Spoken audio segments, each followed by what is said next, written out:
The last evacuation that Chatham County went through was in 1999. Hurricane Floyd, a major storm, was projected to hit Savannah. Because of that, Chatham Emergency Management Agency advised elected officials that residents should get out. Despite the storm taking a last-minute turn, it was a lesson for both residents and officials. There was a large portion of the population who needed help getting out. On Tuesday, September 14, 1999, a mandatory evacuation order was issued for Chatham County. Island areas began their evacuations at 8 a.m. and the remainder of the county at noon. The U.S. Coast Guard also issued the Port of Savannah evacuated. With an estimated 95% of Chatham County's population leaving, the roads were jammed and gas stations packed. It's said the county's evacuation during Floyd was the largest on the East Coast. There was very little doubt at the time of the forecast that all of Chatham County would be seriously affected, and all of it would be, all of it would have been underwater as a result of storm surge. We had to get everybody out of Chatham County.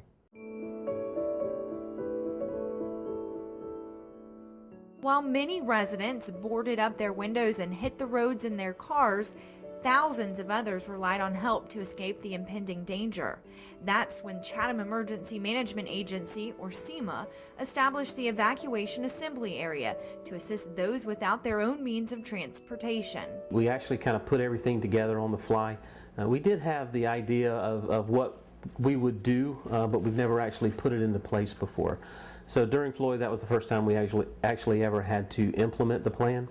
And we were successful in evacuating about 3,500 people from Chatham County. More than a decade has passed since then, and improvements have been made to the evacuation assembly area. Floyd provided an excellent opportunity to identify some of the main concerns that come with a public evacuation, and CEMA exercised the plan in 2008. If a mandatory evacuation is issued, the Savannah Civic Center will serve as a staging area for residents who need a ride out of town. It's anticipated more than 5,000 people will use public transportation. Residents can be dropped off at the Civic Center, or they can use a Chatham Area Transit bus, also known as a CAT bus. An individual can go to any CAT bus stop to be picked up, and in order to handle the anticipated large volume of residents, additional bus routes will be running throughout the county. A person may not drive his or her own vehicle to the Civic Center and leave it in the parking lot. We encourage people to bring as much as they can in 2 suitcases. And people must be able to carry their suitcases because there will not be anyone designated to assist with luggage. Once a person arrives at the Civic Center, he or she will move to a processing center, which will be set up in the arena. Volunteers will then collect the person's information, to include address and contact number, and give him or her a wristband. This will help identify which bus the person will load onto.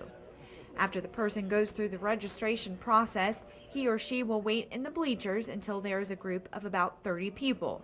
Then the group will load onto school buses and will head to state-designated inland shelters.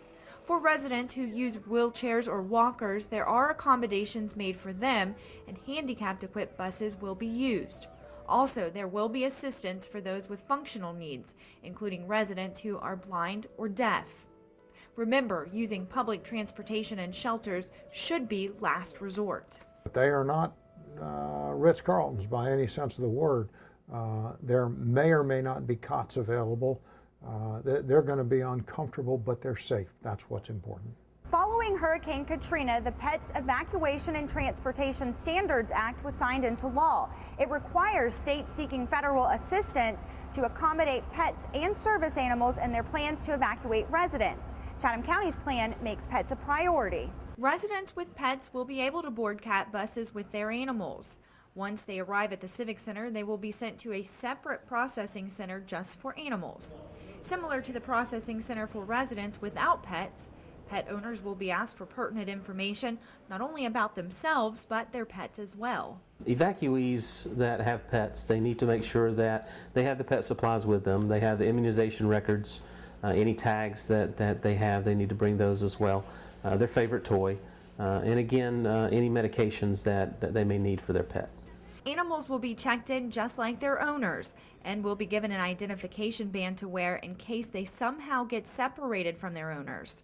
Also, they must be crated, leashed, or muzzled. Once animals and their owners are processed through registration, they will board school buses separate from people without pets and bused to inland pet-friendly shelters. There will be facilities as close as we can get them to the shelters that folks will be in, so they'll be able to go over and see their pets. They'll be able to feed them if they need to, if somebody else isn't doing it, and they'll be with their pets as close as we can do it. 2 days after Chatham County was placed under a mandatory evacuation order because of Floyd, residents were allowed to return home. Wanted to point out where we are. This is a marina here right off the Cooper River, right across from downtown Charleston. Floyd made a turn north, missing the city, but what if it would have hit? It may have been weeks or months before residents could have returned. When using public transportation, residents must remember it may be a while before they can return home. And just like they were bussed out, they will be bussed in and taken to a similar staging area to be checked back into the county. For those who evacuate, it's important for them to know that we're not going to let them back in until we're ready to support them. We have to make sure that the area is safe for them to come back. We need to make sure that the infrastructure is in place, and we also have the services in place in order to accommodate their needs.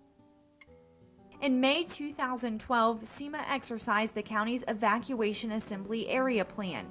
Numerous agencies were involved, including law enforcement, EMS, First Student bus drivers, the Salvation Army, and Animal Control.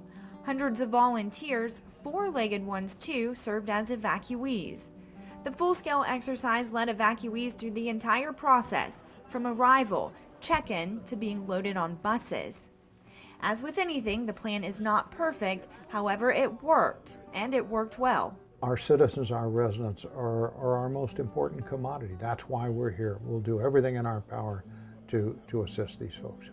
If you have any questions regarding the evacuation assembly area, you can contact the SEMA office at 912-201-4500 or online at www.chathamemergency.org.